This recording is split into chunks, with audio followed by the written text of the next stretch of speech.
Thank you. Thank you very much, Joachim. Let me first say, as it was alluded to in the previous session, in recent years, food crises have been exacerbated by a number of global challenges, including climate change and extreme weather events, heat waves, floods and droughts, biodiversity loss, pandemics, and devastating wars and conflicts, like the ongoing wars in Ukraine, Yemen, and in my own country, Sudan. So all these are real and serious drivers of food crisis.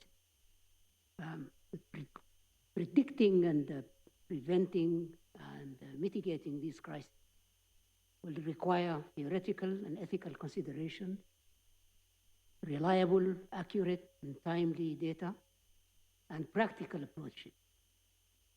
Effective solutions also require an integrated approach involving multiple stakeholders across various sectors and disciplines, which take into account the complex and multidimensional nature of food crisis.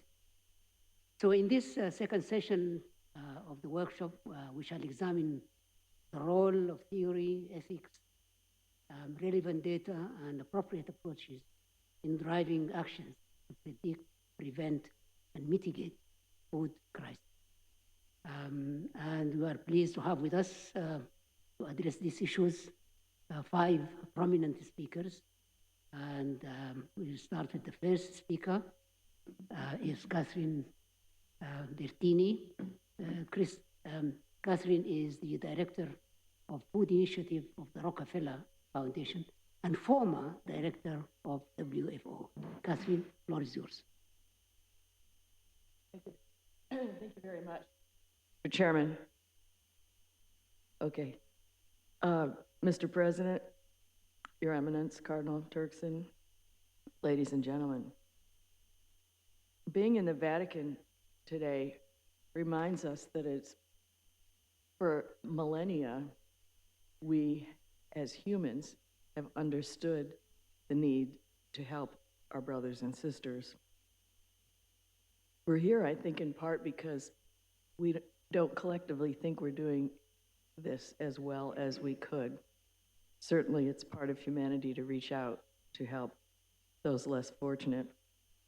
But it's also part of our jobs to figure out when that works and when it doesn't, and how we can improve our systems and our approach to be able to reach everyone in need. In this case, ensure that everyone in the world has adequate access to food, that people are not hungry, that children who are born can actually develop because they've got the right kinds of nutrition available to them into productive adults.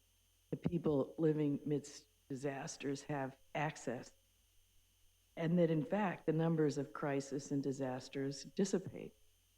On this, we are woefully behind, especially because of climate change. We're seeing these numbers increase. But we all know that the numbers of hungry people, although ridiculously high, have been increasing recently, as Maximo told us before, and as Cindy told us also. But in fact, happily, those numbers have not kept up with the fast increases in the population of the world in general. But why are they going up now? We've heard some discussions, and what can we do over the long term, not just to stunt that growth, but to eliminate the levels of food insecurity that we see. Thinking historically for a couple of minutes, almost 80 years ago, when the world agreed to end World War II and created peace, it did so in part by establishing structures to ensure that we wouldn't see again the atrocities that we had seen in that war and the war before it. In doing so, I'm sure that our ancestors did the best they could, but they left imperfect solutions like the UN Security Council, which clearly still does not live up to its earlier aspiration. Clearly, if so many people are living amidst war and are food insecure, we have a lot of work to do. I think I'll leave that to His Eminence, the Cardinal, to come up with some wonderful ideas for how the world might approach this in the future, but rather I'll look at some of the technical issues underneath it. Since World War II, we've seen different kinds of approaches to building food security. We saw the huge Marshall Plan after World War II in Europe. We saw programs like in the US, which established in 1946 its first school lunch program, precisely because the recruiters said that so many young men came to sign up for the draft who could not be recruited because they were too malnourished. And so something needed to be done in a country like the US to deal with that. And we've seen the growth patterns of so many countries who were very poor and with very little food available into now being very healthy, wealthy countries. We also saw after the war the creation of organizations like the FAO, and 10, 20 years later, actually 1963, the World Food Program, and then in the 70s, EFAD. But the idea behind those was that they were going to be working in peaceful countries. It was part of the assumption that the world was going to be peaceful. And clearly, that has not necessarily lent itself to organizations that were built around that perspective. We saw in the 60s, 70s, even the beginning of the 80s, traditional donor governments giving up to a quarter of their development resources for agriculture development. What happened to that? My own analysis is that after the Berlin Wall fell, after the Soviet Union failed in 1989 and 1991, the donors decided to take their own peace dividend and to use some of what had been going overseas for their own priorities. There weren't a lot of emergencies, but they could use this money for their own priorities. Agriculture development went down to 4% of ODA by 2008, just as an example. But then, of course, after those actions that I mentioned, the world changed again, and we saw many more conflicts like we're seeing today. But certainly since the end of the 80s and the first half of the 90s, there was a huge upsurge in conflict, as well as the beginning of a fairly considerable climate change that caused a lot of climate-related crises that impacted a lot of people. So what did the world do? Well, it switched. Humanitarian aid, for sure, now gives massive amounts of humanitarian aid, never really returned to the development space, certainly not in the food security area, and still relies on the organizations that it created for its peaceful support, to FAO, to WHO, and to so many others. And then the world gets frustrated when those organizations don't do exactly what they think they should be doing. You know, how many people screamed out at WHO at the beginning of COVID about that they weren't doing what they were supposed to be doing? But they weren't created to be an emergency agency, and they're not governed like an emergency agency. So on one hand, we have an expectation that we have created everything that we need to fix something. On the other hand, we haven't. And it's high time that the world think through, does it have the right kind of systems to be able to react? Then when we think about the donors, why they're giving to humanitarian, they're compelling pictures virtually every day about people in great need, children, women, men who are refugees, who are living in tents, who are not living anywhere at all, who have huge issues and huge problems, and the money pours in. But it's very difficult to take a compelling picture of a woman living in peace in the countryside in Bangladesh with her children at hand and say, this is a crisis too. And we haven't been able to figure out how otherwise to say that. Yet our emergency relief, although very large, relatively speaking, is short-term. And it doesn't think enough about long-term. It doesn't think about how to create its systems and how to use enough of its resources in order to create the support for smallholder farmers that FAO recommends that they do, in order to create some of the healthcare systems that WHO suggests that we should have. We just haven't figured out yet how to do this well. And we know that aid comes in self-interest ways, and there's nothing wrong with that, and we can't really criticize it. We just have to be able to better define what self-interest is. A couple of glaring examples in the recent few decades. The U.S. spent a lot of money in Central America in the 70s and 80s supporting whatever government or hoped to be government in different Central American country that it wanted to have. And once that government succeeded in being elected, the U.S. said, okay, thanks, now we're done now. And they kept a little bit of money going in still to those countries, but they didn't work on issues like the rule of law. They didn't work on issues like education, like healthcare. And why be surprised now when so many people are leaving those countries and coming up and knocking on the border to say, I want to get in because it's not safe in my country anymore, because we never invested properly in those countries to begin with. Europe made a huge mistake when a lot of Syrian refugees had moved out of Syria into Jordan and Lebanon and other places, and they decided, okay, we can cut our food aid now. And guess what? That was right before massive numbers of Syrians went to Europe and caused new crisis in Europe. So self-interest of saving money did not match with the self-interest of what's going to happen to our region next. And this gets back to the predictability that some people were talking about before. How can we make better predictions into what might happen in the future? I think part of that is redefining a country's self-interest in a more broader perspective to help build more support. There's been a couple of projects recently about rethinking aid differently, one by the Chicago Council on Global Affairs, one by the Rockefeller Foundation, and talking about how we need to anticipate more, how we need to localize more. We've been talking about localization for a long time, certainly since the Global Compact, Humanitarian Compact Conference, but there has only been small efforts to be able to do something about it. And one report warns that, it reminds us that in 2015, the UN promised to end hunger by 2030. How are we doing?